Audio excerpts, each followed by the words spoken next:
I really like this comment and I wanted to respond to it because this is something that we run into in many of our households. What's good, y'all? I'm Lonnie Appleton. If you have a couple of minutes, I have a couple of messages. I like this comment, one, because they liked my singing. Thank you. I'll be trying out for The Voice soon. But also I like this comment because at the very end it says that my husband, Dre, could have just had the conversation with my daughter. And he could have. But we have to understand, just because someone's an adult, they may not have developed the necessary skills to have these conversations. My husband is coming from a space that I previously was in where, why am I explaining myself to a child? Previously coming from a space of a child doesn't deserve or need to know why I'm doing something, just know it's being done. Stay in a child's place. No, I'm not saying that's the space that my husband is in presently. He is actively working to align with the direction that we all agreed upon taking our family.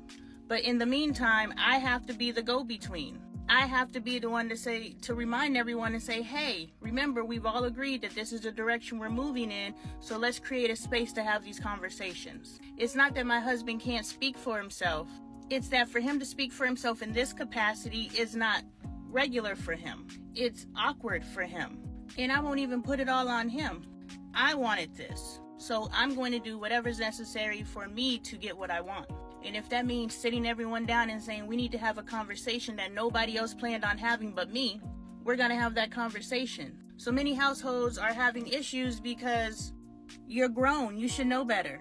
You're grown. Why can't you speak for yourself? You're the adult in the situation. But something I've learned from Bailey, my 17-year-old daughter has a lot more emotional maturity than most adults. So you can't put on someone, you're an adult. You need to be able to handle the situation. You're the adult in the situation. Something I learned a long time ago when I used to look at my teachers when I was in high school. I was like, for a teacher, you sure is dumb. And it was in that moment that I learned to stop respecting adults. Just because somebody's over the age of 18 doesn't mean they know everything. That doesn't mean that they have the tools necessary to navigate a specific situation. Specific. So I am more than willing to step in and be that voice that can be the go-between or the bridge, as people have said, for my daughter and my husband. And eventually those conversations will become second nature. Since we've shifted the way that we communicate in our home, me and my husband have had so many meaningful conversations. Like, we are relating to each other. Like, if we related to each other before, we are really vibing now. And our vibe isn't us throwing zingers at each other and going for each other's heads. Yeah, we vibe that way too, but most of our vibes have just been us loving on each other. He was given a haircut today and I was sitting in the barber shop like, damn, your arm looks good. And I let him know. So just because you're an adult doesn't mean you know how to do things. And if someone in the family knows how, that's who speaks up. All right, I got you. I get it when driving, it's a preference, you're in your zone, leave people alone, I get it. So I got a better example, or an alternative example, because I think the first example was good for some of us, because I'd be sitting in the passenger seat nervous in the mud. But here we go. What's good, y'all? I'm Lonnie Appleton. If you have a couple of minutes, I got a couple of messages. This comment was left under a video where I'm driving down a mountain or riding down a mountain with my husband, and I'm talking about when someone is driving too fast. The whole point of the video was pretty much saying, if you are in control of a particular situation and the person who is not necessarily in control of the situation has a request, it's okay to honor their request. If it does you no harm to honor their request, just honor their request. It avoids conflict. But here's a better example. Because I know what a lot of examples people attach to the specific example, and they miss the point because they're like, well, I'm not in that particular situation, so this doesn't apply to me. But if you can take that situation out of the equation and you just take the lesson, you can then apply it to your particular situation. But I got a good one. Here we go. Me and my husband needed to get gas. I'm driving, so I'm the person in control. I pull into the gas station and my husband's like, go to number 5. And I'm like, why? 1, 2, 3, 4, 5, 6, 7, 8, 9, 10 are open. Why do I need to go to 5? And he said, when I go to the gas station, I like to go to pump number 5. It's my thing. Now, I think there's a deeper meaning behind pump number 5. Now that I'm sitting here thinking, I think I know the connection to the number 5. But irregardless of if it makes sense to me, how is it hurting me to go to pump 5 for him? And I literally caught an attitude with him because I was just like, that's so stupid. I'm driving past all these other pumps going around the river and through the moseberry bushes and all this other stuff to get to number 5 when I could have just pulled up right here and got my gas. So now he's in a mood because I'm responding to him like that's dumb. And he's like, I just want to go to pump 5. But he's arguing back because he's just like, it's just my preference. And it was an unnecessary argument between us because who is it hurting to go to pump 5? So it was my job to stop and pause and say, okay, I don't know why he wants to go to pump 5, but it's not hurting me either way. So just go to dang pump 5. And not only just go to pump 5, because I did go to pump 5 eventually, but I didn't need to say anything.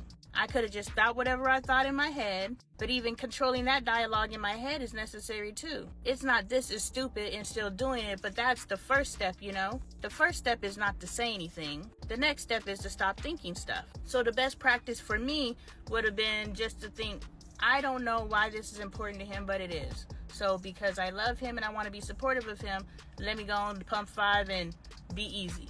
You know, so it's not for us to understand why somebody who we love is asking us to do something. Someone that we call a friend is asking us to do something. It's for us to comply if it doesn't deny us anything. How many times a day do we choose violence? What's good, y'all? I'm Lonnie Appleton. If you have a couple of minutes, I have a couple of messages. Got the birthday boy in the back. He's tuckered out and we ain't even partied yet. So I'm sitting at a light, minding everybody else's business but my own. And I see these 3 people walking down the street. They come to the point where the cars can come out and the people walk, you know, I don't know what it's called, but the place the cars drive out. The exit of the parking lot. And there's a pickup truck trying to get out, and the 3 people are stopped on the corner waiting on the pickup truck. The pickup truck's waiting on the 3 people waiting on the pickup truck, and just nobody knows who's doing what. And one of the 3 people starts piping up. She's all, you know, getting the neck going and the fingers popping and the talking all loud to whoever's in the truck. And I'm sitting here minding their business, and I'm like, she really did get herself worked up for an easy solution. I'm like the TikTok dude. All they had to do was walk behind the truck, and then the truck could have went whenever it was safe for the truck to go, because the truck is trying to dodge people and cars. And all the people who were walking had to do was just walk behind the truck, and they're clear and safe and not in danger of being hit. And nobody had to get worked up. And it just made me think, how often in a day do we choose violence? We choose. We encounter some sort of situation and we're like, okay, I'm gonna stand my ground. And sometimes we need to stand our ground. We ain't gonna be punks out here all the time. But there's certain situations where it's just like, again, how can everyone in this situation be comfortable? And if making other people comfortable in this situation is to make myself a little uncomfortable, but it makes sense, let's do what makes sense. Walking around a truck may not have made the person feel comfortable because they want it to go straight.